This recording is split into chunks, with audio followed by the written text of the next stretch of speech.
Assalomu alaykum, qadrli do'stlar, yaxshimisizlar, charchamayapsizlarmi, sog' salomat yuribsizlarmi?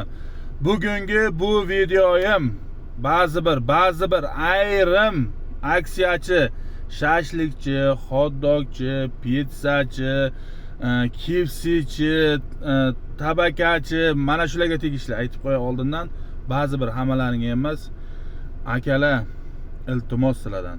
Yo aksiya qilsanglar, normallik qilinglar. Yo umuman qilmanglar. Nima kerak bor odamlarni aldab, ahmoq qilib, hot dog olasan, yo gamburger olasan, yo burger olasan, nimadir pizza olasan, yo nonida bir kamchiligi bo'ladi, yo ichida salati bir dunyo bo'ladi. Tushunmayman, umuman bir puliga ne stoydi-da, arzimaydi-da, u puliga arzimaydi u narsa. Undan ko'ra boshqa yoqdan aksiya qilmagandan olganimiz ming marta afzal bo'lib qoldi.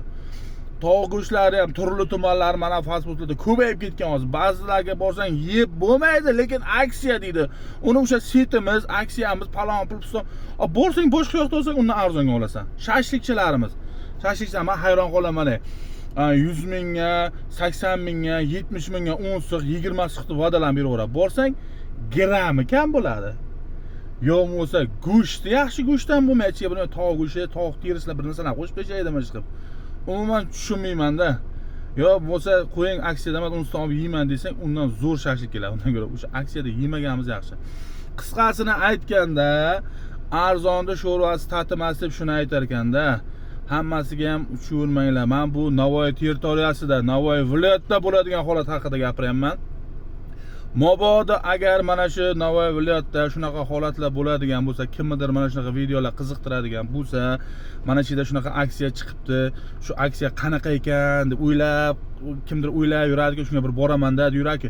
Menga shart o'sha videoni menga tashlang, men boraman, tekshirib, ko'rib, puliga arziydimi, sifati qanaqa, hammasini tekshirib, meni o'zim sizlarga video qilib ko'rsataman. Qayerdagi qayerga qanaqa loyiq ekanligini. Shuning uchun bizni kuzatishda davom eting, podpiska bosishni unutmang, layklarni qizartirishni unutmang. Ko'p odamlar ko'rsin bu narsani. Sizlar menga videoni tashlaysizlar, men sizlarga bor haqiqatni aytib beraman.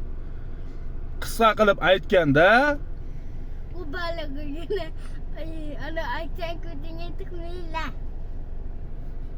Ko'rdinglarmi? Aytsan ko'tingga tiqmaylar.